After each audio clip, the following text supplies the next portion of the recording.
England's recent results, Tommy Tuchel's first sort of team selection and the pros and cons, how we performed, and my sort of initial thoughts on it all. I have a nice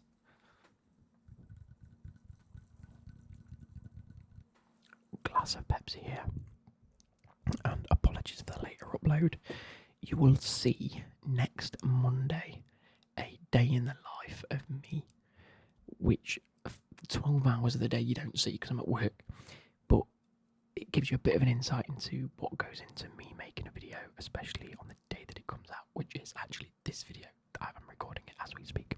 And obviously we'll continue to record it after I've done this video, but without further ado, we are going to be talking about Thomas Tuchel and England. So if you like, again, back to trying to make football content, my aim is to make a game video every Friday, and then it just leaves Monday, Wednesday to sort of fill in with videos that I can do a little bit here and there.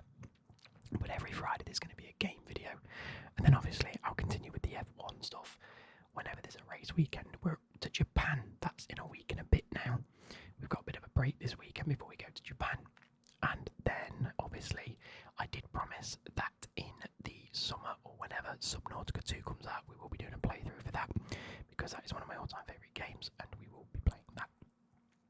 So that's sort of the plan, is Monday, Wednesday, normal, ordinary videos. Please drop your suggestions down below.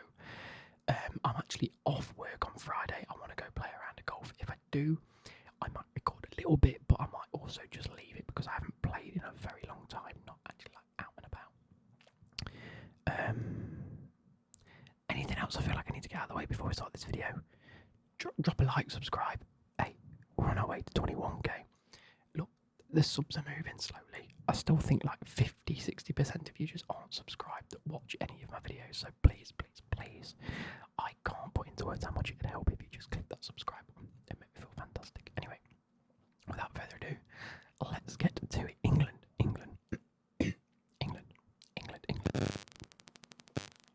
I blew my ears off then. What was that about? England. What's going on? There we go. So England under. Can't get my words out. England under Tommy Tuchel. We beat Albania 2-0 and Latvia 3-0. They were the results. Now, off the bat, Albania and Latvia, not the best teams to play against when you want to really judge someone. Just because they're not the most formidable opponents, are they? They're not going to scare us too much.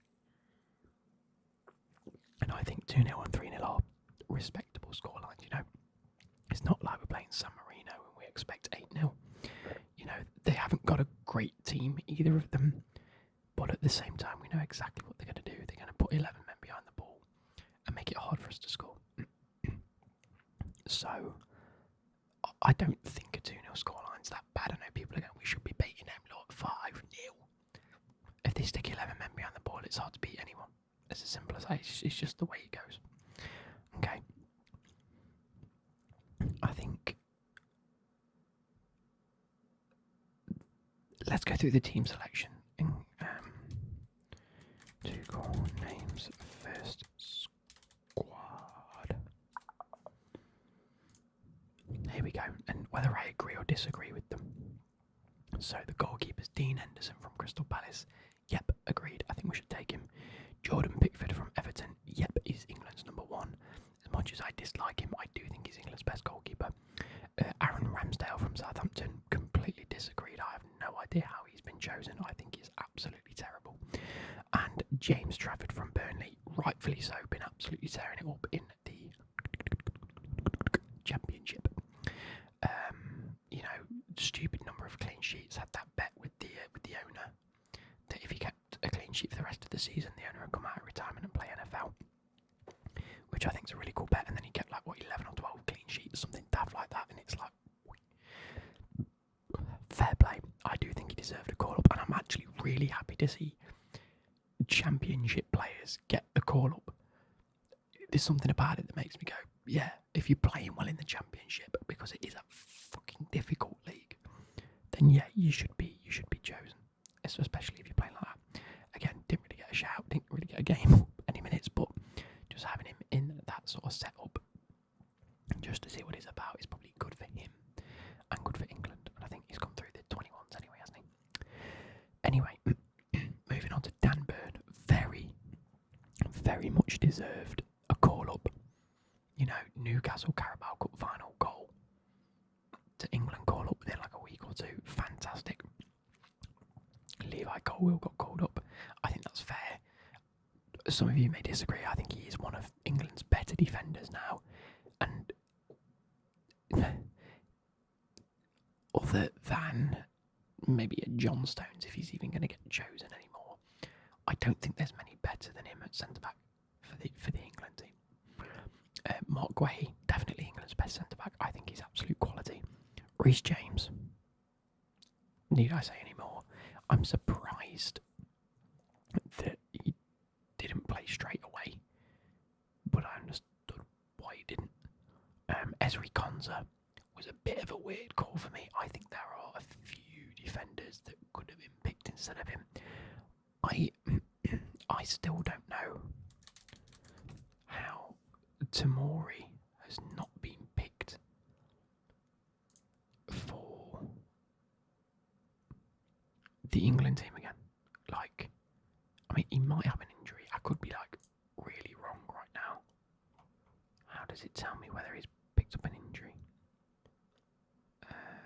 Injury history, there we go. Injury history.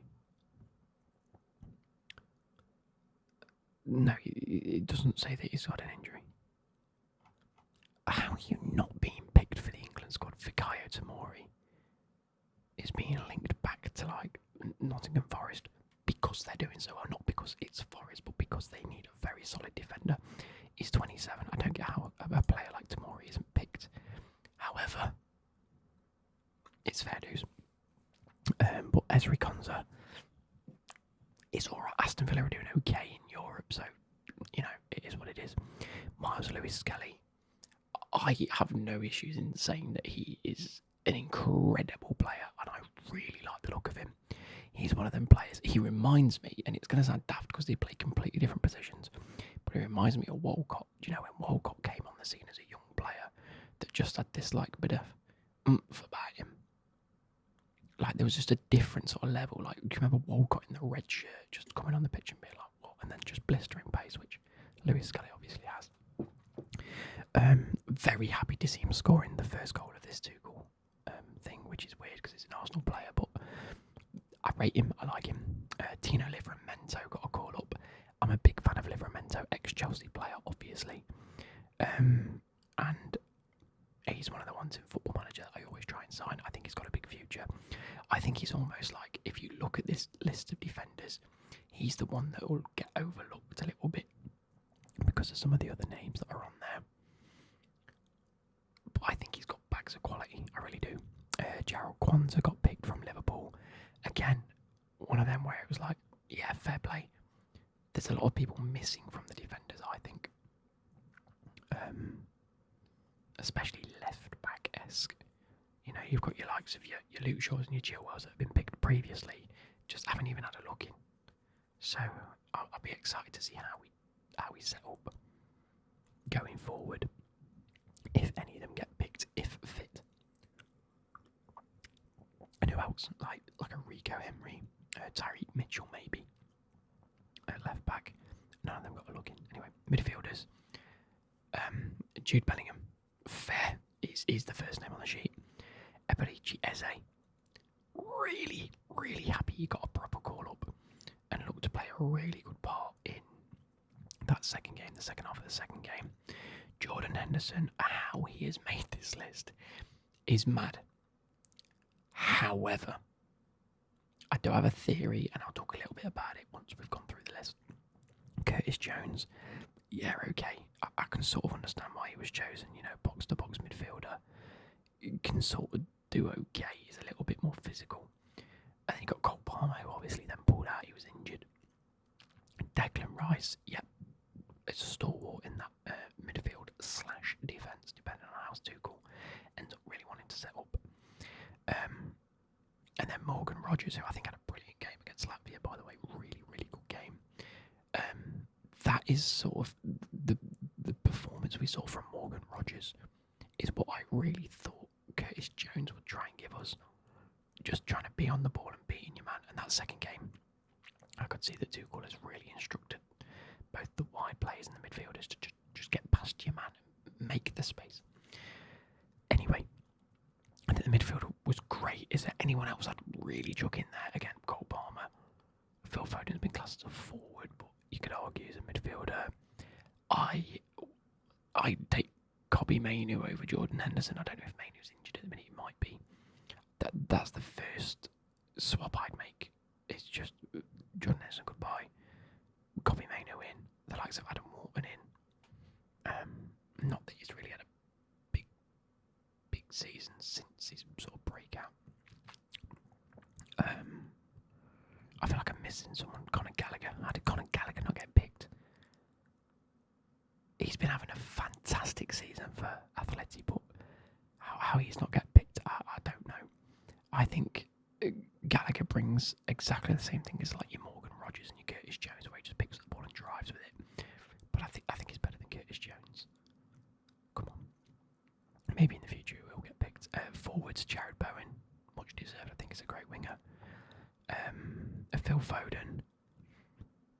I love Phil Foden, but I think he's been having an absolute kahuna recently, and he hasn't looked any better on the England pitch than he has on the Man City pitch. I feel like there's something majorly wrong at both Man City and with him specifically that may come out. I don't know. It's like it's almost. Can you remember when Rashford started to dip in form after his big breakthrough?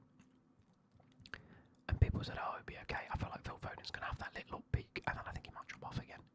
And I think he's going to have a very, very similar sort of story. I really hope he doesn't, because I think the ceiling for Phil Foden is really, really high. But he hasn't really looked like. If you look at the all-time greats of your Iniestas and like Xavi, Messi, in relation to like your Cole Palmer, who's had a good season, he's been on a dip, but Cole Palmer's still creating. I know I've just compared Iniesta, Xavi and Messi to Cole Palmer, but if you look at sort of like how Iniesta, Xavi were, of just progressing, and even when they didn't have a great game, they'd still create. I feel like Cole Palmer brings that, where even if he doesn't have a good game, or what you'd consider to be a great game for him, he still creates opportunities, and that's backed up this season, by the way. Even though he hasn't scored or assisted in like 12, he's still created like 38 chances that just haven't been taken. Whereas I don't think Phil Foden's really creating anything. That's my big gripe. But anyway, we'll move past that. Anthony Gordon, much deserved call up. He really should be our starting left winger, in my opinion. Harry Kane, obviously, England goal scorer.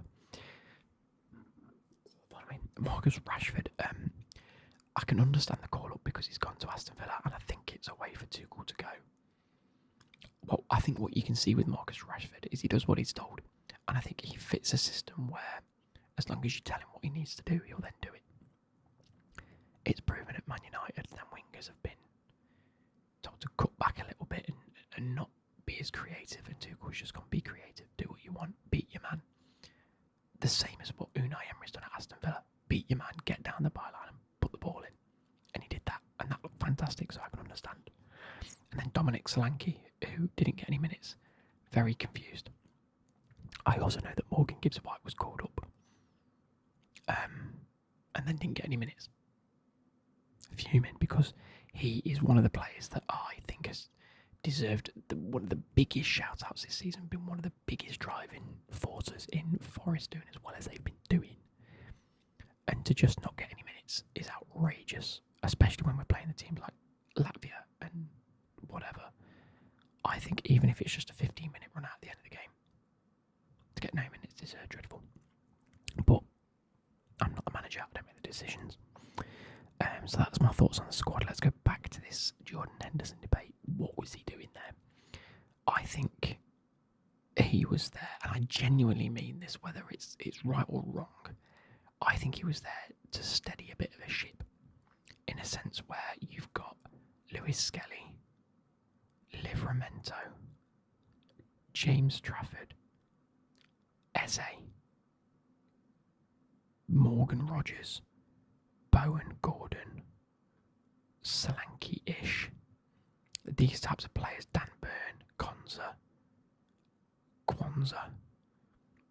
all them players I've just named, which is like a 10 to 12 man list, are making either their first appearance for England or it's one of their first appearances, and it's like they've played maybe 2 or 3 times prior to this. And I think having someone like Jordan Henderson there that's been a massive part, by the way, of Gareth Southgate's whole era, him and Walker, because I can understand why Walker was picked, that's the issue, because he has been England's best right back. There are other options now, like your Reece James and your Trents and whatever, but I can still see the reason he's been picked, because Trent wasn't picked. So having someone like Henderson there, I think is just there to sort of smooth a transition into the first couple of games. Maybe in a sense a Tuchel more than the team in terms of getting a point across. At the end of the day, out of every single person on that team sheet, Henderson is the leader of the group, and that's no debate. He was England captain for however many appearances. And so I think the whole point of him being there was to be that top of a pyramid. So whilst Tuchel's meant to be at the top of the pyramid managing his team, at the minute Tuchel's up here in a little thing just assessing, and he needs someone to be at that top just to dictate and demand and help out and sort of set expectations, because like I say, a lot of these players are new. The expectations up there, but if no one's upholding them expectations, they're slowly gonna, you get what I mean? So I think that might be the only reason he's there. I don't think he's in with any realistic expectation of making a World Cup squad or making a genuinely like a competitive squad. But I think because we give so many people a good opportunity, I mean, Harry Kane's in there. He's the second leader, but he's the leader on the pitch. And a lot of people might disagree with this. I don't get how you can be captain up front. You're not there either dictating the play or shouting demands. You're up front just waiting for an opportunity, which you need to be able to take. So it's one of them. I think Harry Kane's the leader on the pitch. Jordan Henderson's off the pitch training. This, again, your likes of your Kyle Walkers and your Pickfords. I'm trying to look through the list of who's made lots of appearances. Bellingham at this stage. Foden. I'm looking at this, there's not many appearances between them all. So it's just one of those where you need a few people that are both fit enough to, they are fit enough to play in an England squad. Whilst there's a few injuries here and there, you can't pick your best squad. So you get what I'm trying to say. I think you've just got to make sure that you've got 1 or 2 people in there that are up here. It's like John Terry at the end of his career. He was 35. He weren't the player he used to be. But because he was in there, dragging people and keeping expectations high, the level stayed high. A bit like Thiago Silva at Chelsea the other season, where our defenders were terrible. And he's made them look brilliant. Do you know what I mean? In terms of the games themselves, again, like I said at the start, I think we're okay. I don't think there is anything to be concerned about. I think, if anything, we've taken the Gareth Southgate approach of keeping possession, but Tuchel's added the let's do something with it. Let's probe and pass and find the gap. And then I think the first half, the first game was a little bit boring, wasn't it? There was a lot of elements of Gareth Southgate in that match where the players were like, this is what we need to do and this is what we're doing. We don't lose the ball and we don't concede. Which, by the way, is Tuchel's approach. If you're a Chelsea fan or not, let me remind you that we barely conceded. Well, that we barely conceded, but we didn't concede too many goals under Tuchel. His first rate of attack was defence. We had Mendy, who kept the most clean sheets in the Champions League. We had the likes of Rudiger and Thiago Silva in the team, and they were just great defenders. It was what it was. And the whole point of it was to defend first, and then once that's solidified, let everyone else just be as creative as possible and try and attack. It wasn't always pretty. It was a lot of 1-0s and 0-0s and just fighting your way up. But it got the job done. Do you know what I mean? So I expect that with England still. But I think with Gareth Southgate, like Tuchel's actually said in his press conference, they were too scared to go forward with it. It was like, let's defend. But it was the only thought. There was no forward progression. And we saw that, didn't we? We saw it when we came up against a good team, like Luke Shaw 1-0 up against Italy. Oh my God, we're winning it all. Sit back. No. Italy looked most vulnerable when they were being pressed and put out. And we could have won that. But we sat back and we conceded 2 goals. It happened. I think Tuchel's looked at that straight away and gone, just keep doing what you're doing. And I think the second game against Latvia, I think really showed that, because although they're not a great team, it's hard because they're a terrible team. But whatever we did on the pitch, it was ball at the back. Right, let's play it forward. Let's at least get someone creative on the ball and let's look at making something happen. Ended up, 3-0? Who are the goal scorers in that? First goal came from Reece James with a free kick. What a free kick. I mean, look at that. 27 shots and 74% possession. I mean, I don't expect anything less. It is Latvia. We've got Serbia and Andorra to play. It is what it is, isn't it, really? It's just one of them. I think we're top in our group. There's no way about it. And so, I just think it is what it is. Do you know what I mean? We've got a terrible group and everyone's saying we're playing terrible people. That's the group we've got. We've got to win the game. Simple as that. As long as we win, I'm happy. As long as we're in the World Cup, I'm happy. So, Reece James, right back. Lewis Skelly, left back. I think if Lewis Skelly keeps this up for a season and a half to 2 seasons and really solidifies his place in the Arsenal team, I think England finally have a absolute worldie of a left back since Ashley Cole. There we go. I had a bit of burger in my tooth. It was doing me head. I don't think we've had a left back that good since Ashley Cole. Luke Shaw's just never been the right player, has he? I'm trying to think I feel like I'm forgetting someone before that. Chilwell's just never been that guy. Bellingham and Rice next to each other works. Truthfully, I think, hear me out here, I think Bellingham is the number 1 name on an England squad, by the way. Just him and Cole Palmer are edging it, right? And Harry Kane. But I preferred the way we looked on the pitch without Bellingham. I think Rice having a little bit more freedom looked really good.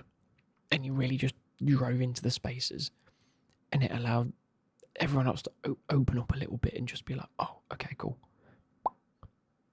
I feel like Bellingham, as much as he did dictate the game, I think he almost over-dictated the game and tried to control everything, where sometimes you do need to be that midfielder where, like your Declan Rice, where you drive into the space, pass the ball, and then release the players and let them go and just release the ball.